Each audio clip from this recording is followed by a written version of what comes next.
لیکن اگر حالات کشیدگی کی جانب جائے، انہوں نے ایک بات کا اعتراف کیا کہ پوائنٹ آف نو ریٹرن پہ، ڈیڈ اینڈ پہ چیزیں جا چکی ہیں، اور انہیں لگتا ہے کہ اگر گورنر راج کی یا ایمرجنسی کی نوبت آئی تو وہ صرف ایک صوبے میں نہیں آئے گی، کیونکہ حالات کشیدہ ہو جائیں گے، یہ سسٹم لپیٹا جا سکتا ہے اور پورے ملک میں ایمرجنسی کا نفاذ ہو سکتا ہے، کیونکہ حالیہ جو ترامیم ہوئی ہیں، اب یہ نقطہ سننے والا ہے، حالیہ جو آئینی ترامیم ہوئی ہیں، اگر کوئی ایسے اقدامات ایمرجنسی پلس، ایمرجنسی 2 کے آتے ہیں تو اس میں آئینی تحفظ حاصل ہے، یہ دلچسپ پہلو ہے۔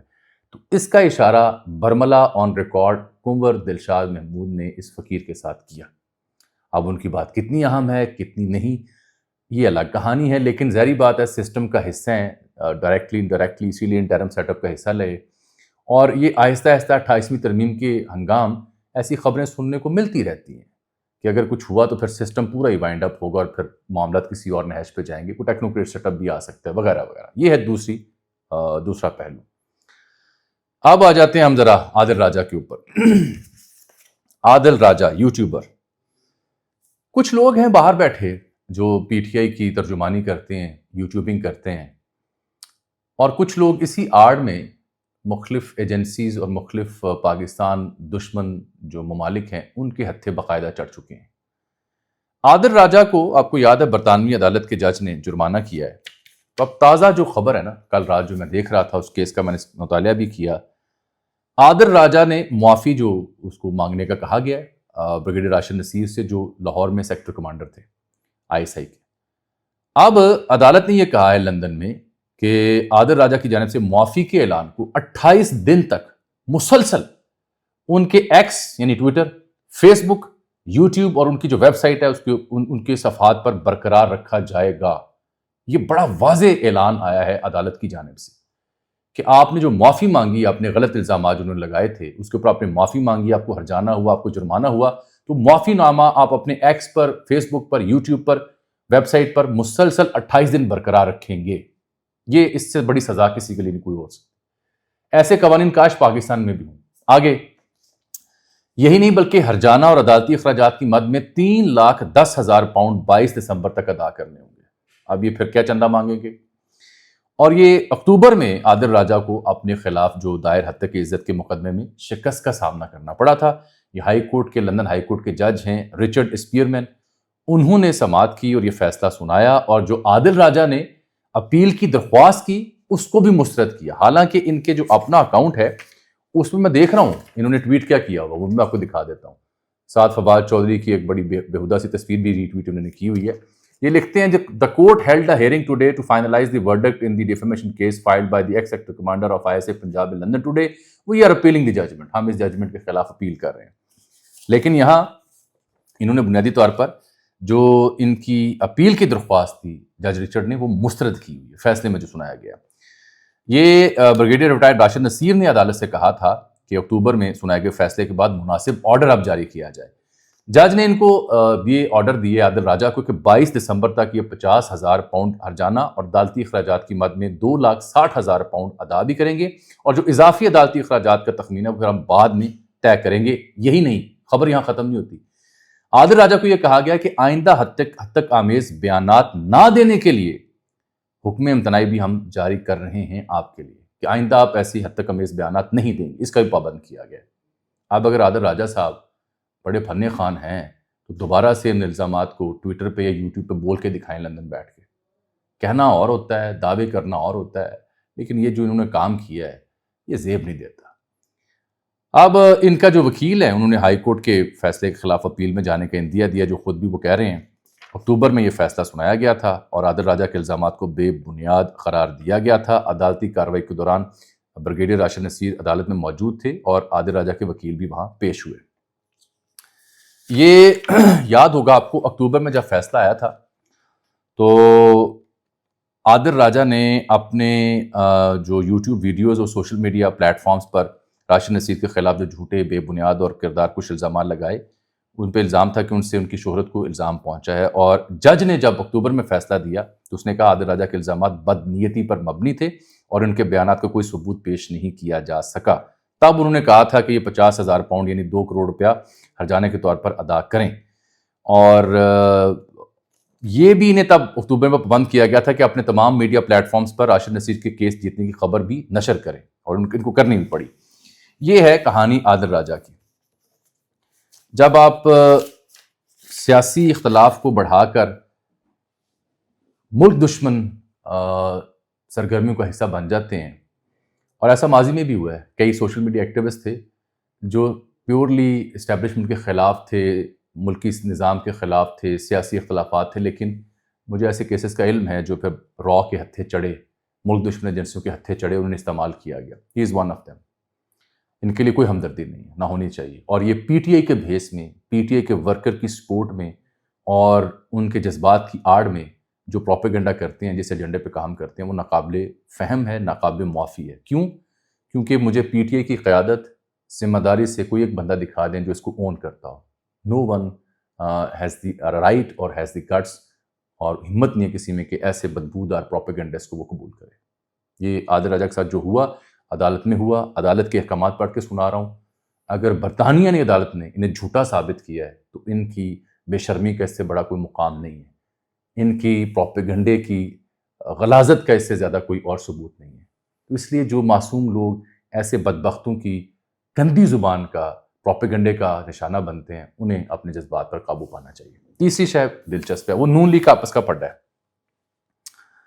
نون لیگ کے ایک دانشور یا ایک حامی ہیں آر ایس شہزاد، میرا خیال ہے اسکینڈینیوین کنٹریز میں کہیں رہتے ہیں، یہاں بھی آتے رہتے ہیں۔ یہ جو صاحب ہیں، ان کا ایکس کے اوپر جو ان کی شناخت یا رونمائی ہوئی، میں چونکہ ایک پرانا ٹویٹر یوزر ہوں، تو میں نے دیکھا کہ ایک صاحب ہیں جو مختلف سیاسی شخصیات کا نفسیاتی ذائچہ کھینچتے ہیں کہ ان کی نفسیات کیا بتاتی ہے، چہرہ کیا بتاتا ہے، ان کی گفتگو کیسی ہے۔ تو تب ہم نے انہیں فالو کرنا شروع کیا۔ اچھا پڑھا لکھا بندہ لگتا ہے بظاہر، لیکن آہستہ آہستہ ان کے جو سیاسی نظریات تھے یا ذاتی پسند ناپسند تھی، وہ ان کی پڑھی لکھی رائے کے اوپر غالب آنا شروع ہوئی، اور پھر اندازہ ہوا کہ یہ تو نون لیگ کے بڑے کٹر حامی ہیں، اور کسی کو کوئی اعتراض نہیں ہونا چاہیے۔ ہر بندے کا حق ہے کہ وہ پی ٹی آئی کا حامی ہو یا نون لیگ کا حامی ہو، لیکن اس حمایت کے چکر میں موصوف نے صحافیوں کو جو رگڑا دیا، صحافیوں کے بارے میں جیسے حد تک امیز نظمیں، اشعار، تصاویر، بالخصوص وہ جو پی ٹی آئی کے حامی تھے یا پی ٹی آئی کے حق میں بات کرتے تھے، ان کے خلاف، اور یہی نہیں بلکہ ہم جیسے وہ لوگ جو معتدل تھے یا ایک بیلنس کریٹ کرنے کی کوشش کرتے تھے، ہمیں بھی رگڑا دیا۔ یہ المیہ پتہ کیا ہوتا ہے؟ یہ جو ڈائی ہارڈ فین ہوتے ہیں مختلف سیاسی جماعتوں کے، ان کا المیہ یہ ہوتا ہے، یا کسی سیاسی جماعت کے جو سوشل میڈیا ٹیم کا حصہ ہوتے ہیں جو لوگ، چاہے پیڈ یا نان پیڈ، ان کا المیہ یہ ہوتا ہے کہ کسی بھی صحافی سے، اوپینین میکر سے یہ صرف ایک بات کی ڈیمانڈ کرتے ہیں کہ یا تو صرف آپ ہماری ترجمانی کریں، وگرنہ آپ بکے ہوئے ہیں، وگرنہ آپ اچھے صحافی نہیں ہیں، وگرنہ آپ ٹاؤٹ ہیں، وگرنہ آپ پٹواری ہیں، وگرنہ آپ یوتھی ہیں۔ یہ ساری چیزیں ان کے اوپر لیبل کر دیں گے۔ یہ سب سے بڑا المیہ آ چکا ہے میرے ملک کی سیاست میں۔ بہرحال یہ صاحب پھر یہاں بھی آئے، مختلف سیاستدانوں سے بھی ملے، نون لیگ کے یہ بڑے حامی ثابت ہوئے، بڑے دانشور ان کو تصور کیا گیا، اور مختلف اہم شخصیات انہیں ری ٹویٹ بھی کرتی تھیں، ان کی ایکسیس تھی مختلف لوگوں کے ساتھ۔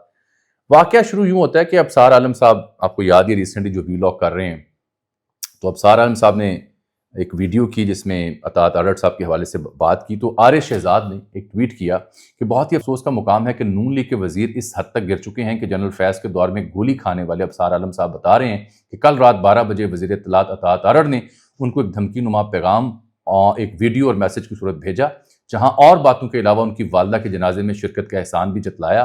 ابصار صاحب کی بہت سی دل آزاری ہوئی۔ ابصار صاحب نے اس کے بعد تارڑ صاحب سے کافی سوالات کیے، ایک یہ بھی کہ ڈی جی آئی اسپیکر کی پریس کانفرنس کے بعد آپ کے اربوں کے بجٹ والے ڈیجیٹل سیٹ اپ نے کیا جواب دیا، کتنے ٹرینڈ چلائے، ان کی کارکردگی کیا ہے، کرپشن کی وجہ سے آپ کی منسٹری کے اداروں میں تنخواہ تک نہیں دی جا سکتی، اور دھمکی مت دیں، عدالت لے کر جائیں، وہاں آپ سے بات ہوگی۔ مکمل ویلاگ کا لنک نیچے ہے۔ یہ انہوں نے ابصار عالم صاحب کا حوالہ دیا ہوا ہے۔ یہ آر ایس شہزاد کافی عرصے سے اداروں میں کرپشن، مختلف حکومتی وزراء پنجاب کے اور دیگر ان کے پرفارمنس کے اوپر سوال اٹھا رہے ہیں۔ نون لیگ کے جو پاکستان میں مقیم حامی ہیں، سوشل میڈیا ٹیموں کے لوگ ہیں، میری ان سے بات ہوئی تو ان کا یہ الزام ہے آر ایس شہزاد کے اوپر کہ یہ غالباً کوئی عہدہ ڈھونڈ رہے تھے، کوئی ذمہ داری ڈھونڈ رہے تھے جو نون لیگ نے نہیں دی، تو اس سے دل برداشتہ ہو کر یہ نون لیگ کے اوپر الزام لگا رہے ہیں، ان کی رہنماؤں کے اوپر تنقید کریں۔ یہ کچھ لوگوں کا ماننا ہے الزام کی حد تک، میں اس کا پریوی نہیں ہوں، میں صرف رپیٹ کر رہا ہوں۔ لیکن میں یہ بھی بتاؤں گا کہ اطاعت اڈر صاحب قریبی حلقوں نے مجھے کیا بتایا کہ ان کے خلاف جو کیمپین شروع ہوئی، اچھا یہ بار بار نا ان پہ تنقید کر رہے تھے، اداروں میں کرپشن، پی ٹی وی میں ہائرنگ فائرنگ کے اوپر بات کر رہے تھے، کس کو اقربا پروری کا مظاہرہ کرتے ہوئے نوکری دی گئی یا نہیں دی گئی. یہ کھلی چوڑی لمبی ڈبیٹ انہوں نے. آپ ان کے ایکس پہ جائیں, آپ کو ساری ڈیٹیل مل جائے گی.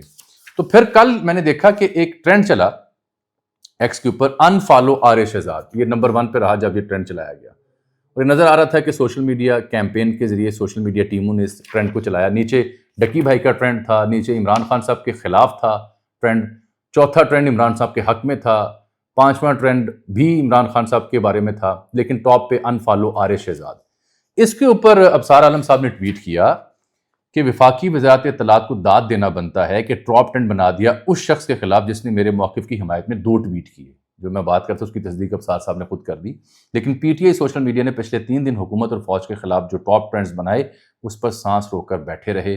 کیا ترجیحات ہیں آپ لوگوں کی؟ یعنی ابصار صاحب ہوں یا آر شہزاد, یہ حکومت کے جو سوشل میڈیا ٹیمیں ہیں ان کی ترجیحات کو داد دے رہے ہیں سارکیسٹیکلی, تنزیہ طور پر, کہ آپ کی ترجیحات ہیں کیا. یہ یہاں سے کہانی شروع ہوتی ہے. پھر کیا ہوتا ہے, پھر آر شہزاد صاحب کی بیٹی جو ہیں ان کی ایک تصویر وائرل کی جاتی ہے اور بتایا جاتا ہے کہ یہ صاحب جو ہیں یہ پاکستان جب تشریف لائے تھے تو انہوں نے اپنی بیٹی کے کچھ جعلی کاغذات بنوانے کی کوشش کی تھی جو شاید نہیں بنے. تو اس کی غم و غصہ انہیں, اور انہوں نے اس کی وجہ سے حکومتی جو وزراء ہیں ان کے اوپر تنقید کرنا شروع کی. میں ان کی تصویریں دکھاؤں گا. اب یہاں آتا ہے سب سے امپورٹنٹ نقطہ.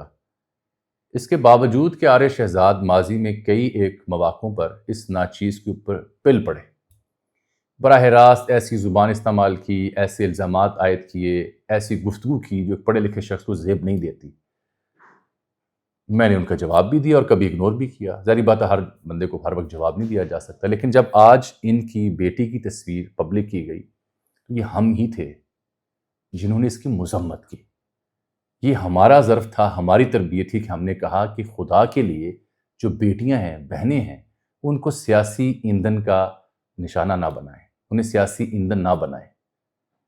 بیٹی اور بہن, ماں, اس کی حرمت باقی رہنے دیں. اور یہ نون لیگ کے سوشل میڈیا کی آپسی جنگ تھی. کیونکہ میں آپ سے عرض کروں, یہ جو سوشل میڈیا کی ٹیمیں ہوتی ہیں, حکومتی وزراء کی ٹیمیں ہوتی ہیں, ان کی آپسی جنگ کیوں ہوتی ہے؟ عہدوں کے لیے, رتبوں کے لیے, نوٹیفیکیشنز کے لیے, ذمہ داریوں کے لیے, اپنی لوائلٹی ثابت کرنے کے لیے. یہ بڑا گندا دھندا ہوتا ہے. یہ ماضی کی حکومتوں میں بھی ہم نے دیکھا, پی ٹی آئی کے دور میں بھی اور نون لیگ کے دور میں بھی ہم دیکھ رہے ہیں. یہ کہ فلاں شخص نے پی ٹی آئی کی بڑی بینڈ بجائی تو اس کو اب عہدہ ملنا چاہیے, اس کو کوئی رینک اینڈ فائل ملنا چاہیے, نوٹیفیکیشنز اس کے لیے جاری ہونے چاہیے. نہیں ہوتے تو پھر وہ لوگ بولتے ہیں. اور وہی ہوا. آر شہزاد نے پھر یہ سمجھا کہ جناب یہ اطاعت آڈر صاحب کی سوشل میڈیا ٹیم ہے جو میرے خلاف ٹرینڈ میں پیچھے پڑی ہوئی ہے. انہوں نے کہا جی کہ یہ ایک ٹویٹ کیا انہوں نے, اس میں انہوں نے آمنہ بطول صاحبہ کا ذکر کیا. میں نہیں جانتا یہ کون ہے. یہ کہتے ہیں وزارت اطلاعات کے راتب خور میرے پیچھے کیوں پڑتے ہیں, میں آپ کو بتاتا ہوں. یہ آمنہ بطول ہے, تصویر لگائی, ایک نوٹیفیکیشن انہوں نے لگایا نیچے. نون لیگ کی ایم این اے ہیں, اطاعت آڈر کی سوشل میڈیا ٹیم میں تھیں, ان کا اکاؤنٹ مینیج کرتی تھیں. پھر انہیں مخصوص نشستوں پر ایم این اے بنایا گیا. اس کے بعد اطاعت آڈر نے ان کے شوہر سید عمیر علی کو, جو پنجاب بیت المال میں تھے, پی ٹی وی میں ایچ آر ڈائریکٹر خصوصی اسکیل پر لگوایا, جس کی تنخواہ 6.5 لاکھ رکھی گئی. یہ سب کچھ اس دوران ہوا جب پی ٹی وی کا بورڈ موجود نہیں تھا. عدالت فیصلہ دے چکی ہے کہ مستقل بورڈ کے بغیر یہ تقرریاں غیر قانونی ہیں. آپ نے آئی ایم ایف کی رپورٹ پڑھی کہ صرف اداروں میں کرپشن سے پاکستان کی معیشت کو ہر سال $4.5 ارب کا نقصان ہوتا ہے. اتنی ہی رقم ہم قرض لیتے ہیں. اطاعت آڈر کے وزیر اطلاعات بننے سے پہلے 2022-2023 میں پی ٹی وی 870 ملین روپے کا منافع کما رہا تھا, اب شدید خسارے میں ہے. اس کی وجہ نیپوٹزم ہے, یعنی اقربا پروری, اور قانون سے روگردانی ہے جو اداروں اور خزانے کو نقصان پہنچاتی ہے. روگردانی, میں اس کی نشاندہی کرتا ہوں, ثبوت پوسٹ کرتا ہوں, اس کے لیے راتب خور گالیاں دیتے ہیں مجھے. یہ انہوں نے پھر اس کی تصویر بھی لگائی اور نوٹیفیکیشن بھی لگایا. سچی بات یہ ہے کہ مجھے صرف ایک بات کا افسوس ہے کہ کسی کی بہن بیٹی کی تصویر منظر عام پر نہیں لانی چاہیے. یہ گھٹیا حرکت ہے, قابل مذمت حرکت ہے. ہر ذی شعور نے اس کی مذمت کی, حتیٰ کہ نون لیگ کا ایک ہینڈل ہے یہ عادی روائے, یہ بھی موصوف مجھ پہ کئی دفعہ حملہ ور ہوئے ہیں. انہوں نے بھی کہا کہ وزیر اعلیٰ مریم نواز صاحبہ, مسلم لیگ نواز آفیشیل سوشل میڈیا ٹیم لوگوں کے بارے میں پروپیگنڈا کر رہی ہے, ان کو لگام ڈالیں. ان کو لگام ڈالنے کے لیے ہم رضاکار بہت ہیں, لیکن اس سے ان کی بچی کچی عزت بھی نہیں رہے گی. یہ کام تو ہم نے یوتھیوں کے خلاف آج تک نہیں کیا. اس چیز کو ختم کروائیں اور یہ کام کرنے والوں کو فارغ بھی کریں جنہوں نے یہ تصویریں جاری کی. میں وہ جو آر شہزاد نے الزام لگایا نا اس کے اوپر روشنی ڈالوں گا. میں کہنا یہ چاہ رہا ہوں کہ جب ان کے اپنے کسی عزیز کی بچی بہن کی تصویر لیک ہوئی یا پبلک کی گئی جس کی ہم مذمت کریں کھل کر، تب انہیں احساس ہوا کہ ہم تو آپس میں پاٹ گئے ہیں، تب انہیں احساس ہوا کہ ہم تو ایندھن بن رہے ہیں، تب انہیں احساس ہوا کہ پی ٹی آئی تو ہم پہ لافٹر کر رہی ہے، تب انہیں احساس ہوا کہ آزاد رائے رکھنے والے ان بائس لوگ بھی مذمت کر رہے ہیں، اور پھر رات گئے کچھ پوسٹیں جو ہوئیں اس سلسلے میں وہ ڈیلیٹ بھی کی گئیں، جو کہ اچھی بات ہے۔ جو بات میں نے عارض شہزاد کے اس ٹویٹ کے اوپر کرنا چاہ رہا ہوں کہ فلاں کو اکربا پروری میں نوکری دی گئی یا نہیں دی گئی، شکوہ یہی ہے ایک دوسرے سے۔ دوسری بات یہ کہ جب یہ آپس میں پاٹتے ہیں تو اس کا ایک فائدہ ہوتا ہے، یہ ایک دوسرے کے الزامات منظر عام پر لے آتے ہیں، ایک دوسرے کے خلاف ثبوت منظر عام پر لے آتے ہیں، چاہے کسی کی اپوائنٹمنٹ ہو، چاہے ایک دوسرے کے ڈی ایم بھی منظر عام پر لے آئے۔ یہاں کہاں ہے عطا تاڑر صاحب کا ڈی ایم جو انہوں نے پبلک کیا ہے، میرے پاس پڑا ہوا ہے۔ یہ یہی نہیں رکے بلکہ انہوں نے کہا کہ بات چل نکلی ہے تو یہ بھی جان لیں کہ ہم نے آج تک انفارمیشن مسٹر عطا تاڑر صاحب سے کچھ نہیں مانگا، یہ عطا تاڑر تھے جو الیکشن میں مدد مانگنے کے لیے آئے، اور اس وقت الیکشن میں ان کے لیے جیتنا ممکن تھا، جتنا ممکن تھا میں نے اس کی مدد کی۔ مثلا انہوں نے ڈی ایم نکال دیا عطا تاڑر صاحب نے، جو عارض شہزاد کو ڈی ایم کیے کسی زمانے میں، کب کیے؟ دسمبر 6 2023، AOA hope all is well please share your contact number. پھر آگے دسمبر 29 کو لکھتے ہیں بھائی hope all is well elections are coming up really need your support we need to take up our narrative strongly can you please support۔ تو عارض شہزاد نے وہ ساری چیٹ پبلک کر دی۔ یہ جب کوئی پارٹی کے آپسی لوگ آپس میں پاٹتے ہیں تو یہ لطیفے سامنے آتے ہیں۔ لیکن پھر میں نے کوشش کی کہ عطا تاڑر صاحب کے قریبی لوگوں سے میں بات کروں اور پوچھوں کہ یہ کیا ہوا۔ تاڑر صاحب کے جو قریبی لوگ تھے انہوں نے مجھے بتایا کہ جی ہم آپ کو ایمانداری سے بتا سکتے ہیں کہ ہم نے عارض شہزاد کے خلاف کیمپین یا ان کی صاحبزادی کی سوشل میڈیا وائرل تصویر سے ہمارا کوئی تعلق نہیں۔ اس حرکت کو انہوں نے افسوسناک قرار دیا اور پھر کہا کہ ہم اس کا نوٹس لے رہے ہیں، اور پھر دلیل کے طور پر یہ مجھے بتایا گیا کہ رات گئے پھر ان لوگوں کو کہا گیا کہ ٹویٹس اور پوسٹیں ڈیلیٹ کریں۔ اب یہ کوئی صاحبہ ہیں ریشم سلیم، وہ بھی نون لیگ کی حامی ہیں، میری رائے میں سب سے پہلے ان کے اکاؤنٹ سے یہ تصویر جاری کی گئی تھی۔ بہرحال ایک قطعی طور پر غیر ضروری موضوع تھا جس کے اوپر میں نے زیادہ وقت آپ کا لے لیا، اس میں آپ سے معذرت چاہتا ہوں۔ بس ثابت یہ کرنا تھا اور بتانا یہ تھا کہ ہر شخص کی تربیت اور ظرف فرق ہوتا ہے۔ اگر عارض شہزاد اس ناچیز پہ یا ہم جیسے اور معتدل رائے رکھنے والوں پر بھی حملہ ور ہوتے رہے تو ہم نے مائنڈ نہیں کیا، اعلیٰ ظرف سے جواب دیا۔ آج جب ان کی اپنی بیٹی کی تصویر وائرل ہوئی تو ہم تھے جنہوں نے کھل کر مذمت کی، ہم نے کہا یہ غلط بات ہے، بیٹیاں اور بہنیں سیاسی ایندھن نہیں ہونی چاہیے۔ یہ فرق ہے ہم میں اور ایسی رائے رکھنے والوں میں، چاہے ان کا تعلق پی ٹی اے سے، کیونکہ پی ٹی اے والے بھی بخشتے نہیں ہیں، وہ بھی گالم گلوچ اوئے توئے اور ذاتیات پر ضرور اترتے ہیں، اور ان کو بھی ہم یہی پیغام دیتے ہیں۔ مجھے اجازت دیجیے، اللہ حافظ۔